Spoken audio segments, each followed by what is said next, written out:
Oh, hello and welcome everyone. This is an open lecture by our guest IT technician, or maybe I should say our Surstromming expert Sven-Erik Hilberer, born in Germany, moved to Sweden in the teens, and he has been owning a hotel on the island Umeå. And there he has been talking about surströmming to many curious people who've been curious about this dish. My name is Johannes Samuelsson, and I'm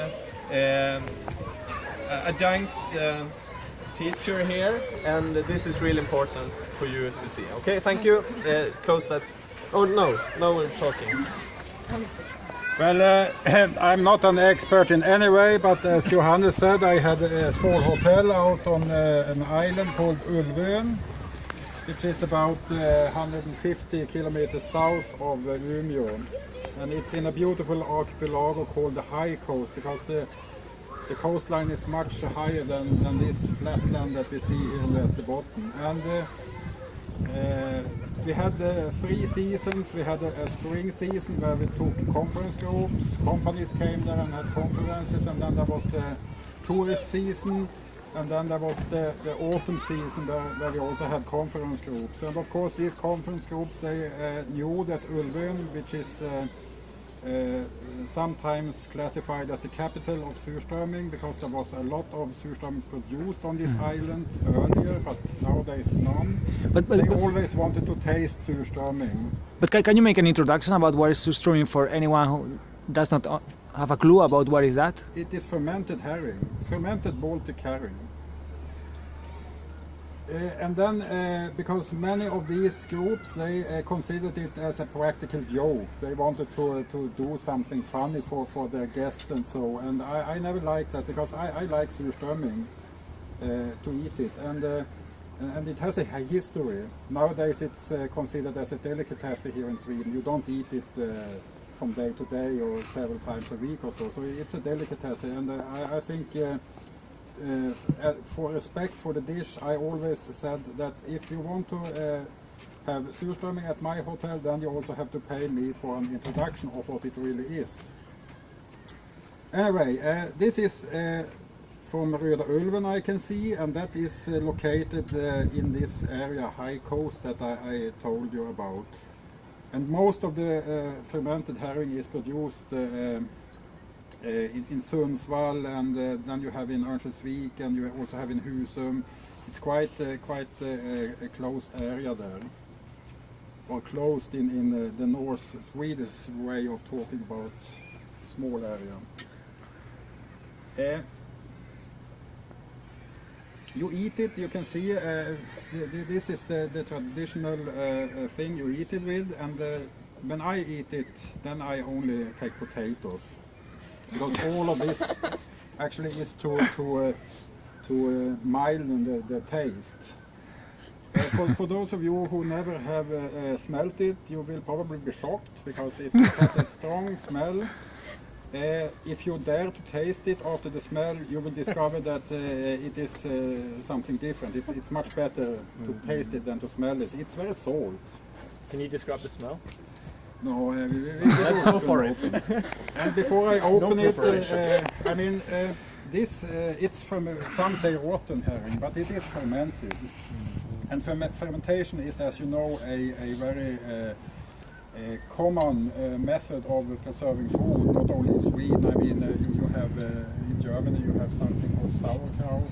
It's basically the same principle. And in Greenland, the Eskimos, they do it with seeds, and the Norwegian regions, they do it with other kind of fish.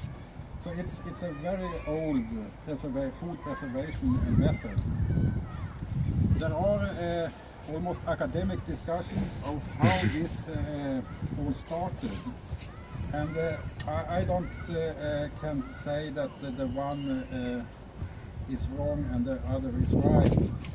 One is saying that the intention was to produce salted herring, which was what basically we in Sweden ate earlier. It was salted herring, that was every day.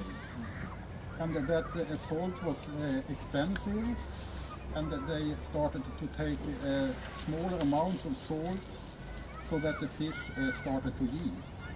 And normally you fish the herring in the spring until I think it's June or so, because it's very easy to fish it and it's in a big like stim. Groups. No. And then they took too little salt because it was expensive, and the fish started to yeast, and they were desperate because the fishing season was over, what to do, and they tasted it and found that you could actually eat it, and that it was born that way. I don't think that it was by mistake, because fermentation is an old method that is well known. And then there is also saying that this, but this is more of a curiosa, but that it was invented by the military research during the 30-year war.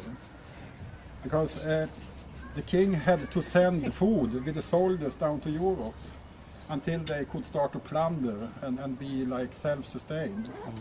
And he could not send salted herring, because before you eat the salted fish, you have to basically have fresh water and take away a little bit of the salt, because it's too salty to eat.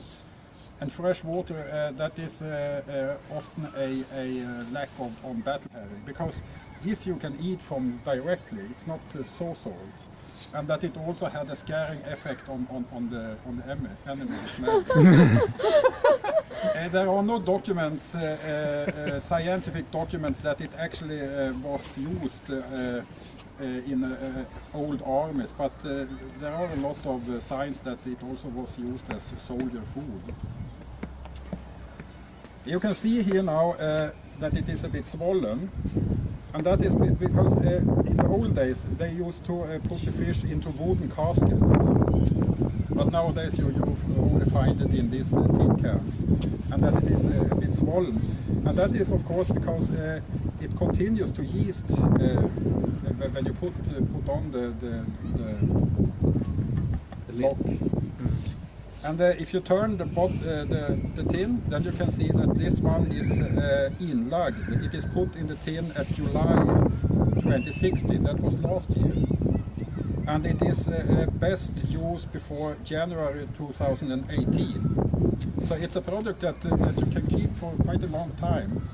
And those who really like surströmming, they don't eat from the year production. They eat the last year's production, because the fermentation continues and you get a bit milder taste, and also the fish gets a bit softer than from the year production. So this is excellent choice. I think this is also the only thing you can find in the shelves now, because the year production is has not yet started.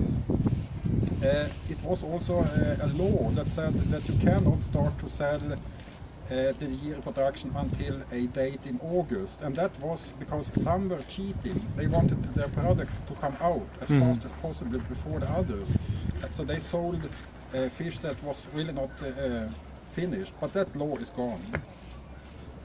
There are other restrictions around fermented herring that I can mention.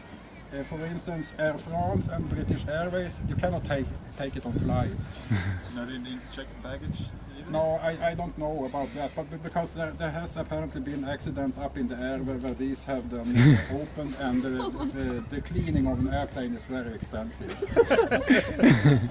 It is also not allowed to sell it in the rest of the European Union, and that is a bit of a sad story, because the fish, the Baltic herring, contains very much dioxin and PCB, and actually it goes above the limit.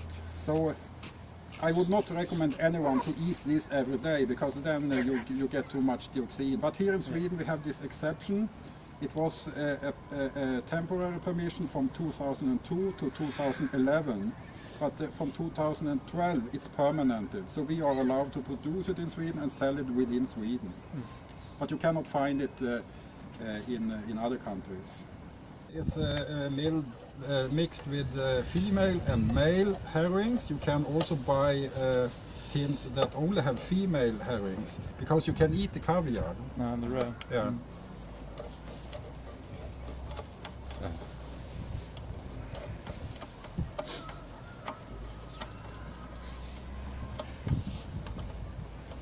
Oh, now it's Yeah. quite like eggy stuff. It's all right. Kan du visa hur man tar bort benen? Ja, jag ska visa en metod. I mean, it would be inside. I imagine it would be completely overpowering To be there to do this inside. You'd be like, no air. What you will see now inside are herrings that are, the head is removed and the innards, but everything else is there. And you can eat the whole fish except of course the bones, you have to get rid of them. And I can show you one of the methods. Get closer. Can you do that? I'm gonna get the coat. I'm getting coat. I don't think I've smelled anything like this. What I do is to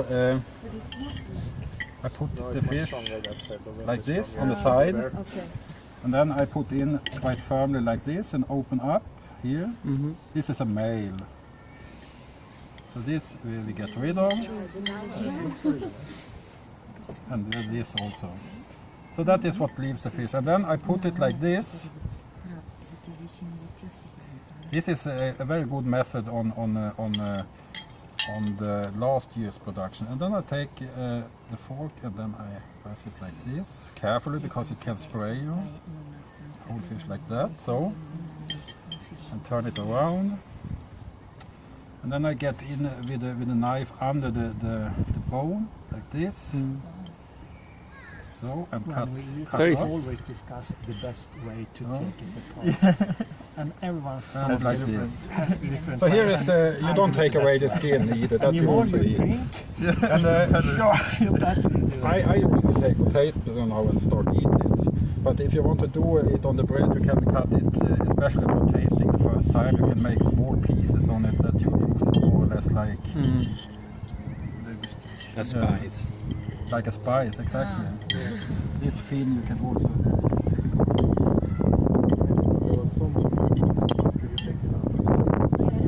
Put it in the mouth.